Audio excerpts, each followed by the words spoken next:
နင်းပေါင်းလေးဟာဝိညာဉ်ကိုယ်တဲ့နဲ့ငရဲပြည်တဲ့ကိုအေးစစ်စစ်လမ်းလျှောက်ဝင်လာတာကိုမြင်လိုက်ရတဲ့ငရဲစစ်တီကြီးဟာအံ့ဩတုန်လှုပ်သွားပါတယ်နင်းကဘာတူလဲဘလို့လုပ်ပြီးအထဲအထိဝင်လာနိုင်တာလဲလို့မေးတဲ့အခါနင်းပေါင်းလေးကခက်တီတီပဲလမ်းလျှောက်ဝင်လာတာလေးလို့ပြန်ဖြေလိုက်ပါတယ်ငရဲစစ်တီကြီးကတော့နင်းပေါင်းလေးကိုလူသားကလေးတယောက်မို့လို့အန်ရမဖြစ်အောင်မောင်းထုတ်ဖို့ကြိုးစားပါတယ်ဒါပေမဲ့နင်းပေါင်းလေးကသမီးတီကိုလာတာခါရှိပြီးနင်းတို့ရဲ့ငရဲမင်းကြီးရဲဟိုဝမ်နဲ့တောင်တွေ့ဘူးတယ်လို့ပြောလိုက်တဲ့အခါငရဲစစ်တီကြီးဟာဦးတက်အောင်ရဲပါတော့တယ်ငါငရဲပြည်မှာနေလာတာ10နှစ်ကျော်ပြီးငရဲပြည်ထူးချွန်စစ်တီစုကိုတောင်နှစ်တိုင်းရတာဒါတောင်ငရဲမင်းကြီးကိုမဖူးရသေးဘူးငါတို့တခင်ကြီးပိုင်ဘဲဝတ်ချိုင်းကိုတောင်ပြီးခဲ့တဲ့အစည်းအဝေးကြမှာတွေ့ဘူးလားလို့သူကဂုံစားပြီးပြောပါတယ်နင်းပေါင်လေးလိုလူသားကလေးကငရဲမင်းကြီးကိုတွေ့ဘူးလေဆိုတာသူ့အတွက်တော့ဟာတာတစ်ခုလိုဖြစ်နေတာပါနင်းပေါင်လေးကလည်းအရှုံးမပေးပဲဝိညာဉ်စစ်တီကြီးကိုတစ်ချက်ကြည့်ပြီးခက်ချီချီပဲပြန်ပြောလိုက်ပါတယ်ဦးကတေပြီးသားလူပဲဟာဘာလို့နောက်တစ်ခါရေပြီးတည်ချင်နေတာလဲတဲ့ဒီစကားကြောင့်ငရဲစစ်တီကြီးစိတ်တူသွားပြီးနင်းပေါင်လေးကိုထပ်မံမောင်းထုတ်ပါတယ်ဒီကလေးမလေးကတော့စိတ်ရှုပ်စရာကောင်းလိုက်တာမြင်မြန်ထွက်သွားငါရဲ့ထူးချွန်စစ်တီစုကိုလာမနှောက်ရှက်နဲ့မရရင်တော့နင့်ကိုညတိုင်းအိမ်မက်ထဲလာချောက်မှာ dream incubation မှတ်ထားလို့ဆိုကကလေးကိုချင်းချောက်ပါတော့တယ်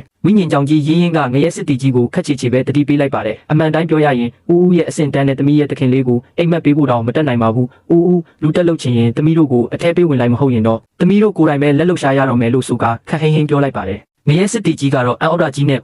စကားပြောတတ်တဲ့ကျောင်းဝတုတ်ကြီးပါလားကြည့်ရတာကျောင်းမိတ်ဆာမျိုးရောပဲနင်းကကျောင်းမိတ်ဆာဆိုရင်ဒီကလေးမလေးကတော့ဗာမိတ်ဆာလဲလို့မေးခွန်းထုတ်ပါတယ်သူဟာနင်းပေါင်လေးကိုလူသားသွင်ယူထားတဲ့မိတ်ဆာတကောင်လို့ထင်မှတ်နေတာပါနင်းပေါင်လေးကတော့စိတ်တူသွားပြီးဦးကမှမိတ်ဆာမိသားစုတစ်ခုလုံးကမိတ်ဆာသမီးကငရဲပြည်ကိုအလုပ်ကိစ္စနဲ့လာတာဖယ်ပေးစမ်းမဟုတ်ရင်သမီးတို့အတင်းလူယူရလိမ့်မယ်လို့ရဲရဲဝံ့ဝံ့ပြန်ပြောလိုက်ပါတယ်ငရဲစစ်တီကြီးဟာရင်ထဲမှာတော့နည်းနည်းထိတ်လန့်သွားပေမဲ့သူ့ရဲ့ထူးချွန်စစ်တီဘွဲကုံပို့အတွက်အရှုံးမပေးပဲတင်းခံနေရှာပါတယ်အဲ့ဒီအချိန်မှာပဲအမောင်ထူတွေကနေကြောက်မက်ဖွယ်ကောင်းတဲ့အတန်ကြီးတန်ထွက်ပေါ်လာပါတယ်မေတော်မုတ်မင်းဖို့ဒါကဒီနေ့မှရောက်လာတဲ့ဝိညာဉ်အစ်စ်ပဲသူ့ကိုတရိတ်ဆန်ပုံဖရီတိုရီအောင်ကိုပို့လိုက်တော့ဘယ်တော့မှလူပြန်မဖြစ်စေနဲ့မေတော်မုတ်မင်းဖို့ဟာအကိုလေးရှံမှုရန်ရဲ့ဝိညာဉ်ကိုကြည့်ပြီးမတရားမှုကိုလက်မခံနိုင်ဖြစ်နေပါတယ်လျိုစစ်ဒီဝိညာဉ်ကတရိတ်ဆန်ပုံသွားရမဲ့သူမဟုတ်ဘူးတရားသူကြီးဖန်ဂွန်စီအရင်ပို့ပါလို့တရားနီလန်းကြပြောဆိုပါတယ်ဒါပေမဲ့အောက်လန်းဆရာနဲ့တပေါင်းနဲ့ဖြစ်နေပုံရတဲ့လူစစ်ကတော့နားမထောင်တဲ့အပြင်မေတော်မုတ်ကိုပါပြန်လဲစော်ကားပါတော့တယ်နင်းမောင်လေးနဲ့အတူပါလာတဲ့ဝိညာဉ်ကြောင့်ကြီးရင်းကလည်းပြိုစစ်ရဲ့အောက်တန်းကျမှုကိုလောင်ပြောင်လိုက်ပါတယ်မေတော်မုတ်ရဲ့ဟင်းရည်ကရေရောလို့ရနေတာပဲလားဒီနေ့တော့ဒီလူကိုဦးခေါ်သွားလို့ရမှာမဟုတ်ဘူးမကောင်းမှုတွေရှော့လုပ်ဖို့ပဲအကြံပေးခြင်းနဲ့မဟုတ်ရင်ဝိညာဉ်မှာချုပ်ငြိမ်းသွားရလိမ့်မယ်လို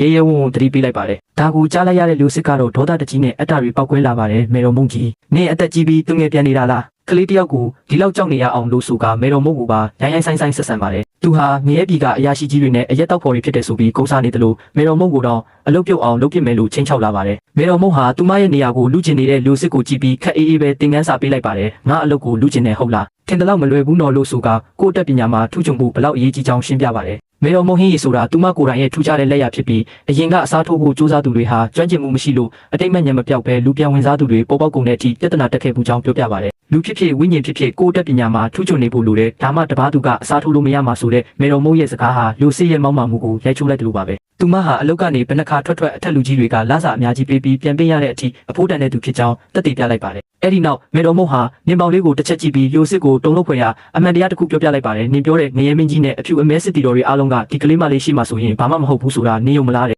မေတော်မုတ်ဟာနင်းပေါင်လေးရဲ့တကယ်အဆင့်တန်းကိုရိပ်မိနေပြီးသားပါလူစစ်ကတော့နားမလဲပဲတေတွင်းတဲကိုဆက်တိုးနေတော့ပါပဲမေတော်မုတ်ကတော့အကိုလေးရှံမှုရန်ရဲ့ဝိညာဉ်ကိုကြည့်ပြီးကဲဝိညာဉ်လေးနဲ့အလက်ရောက်ပြီးလူပြန်ဝင်စားဖို့တွားရအောင်လို့ဆိုကစီရင်ချက်ချလိုက်ပါတယ်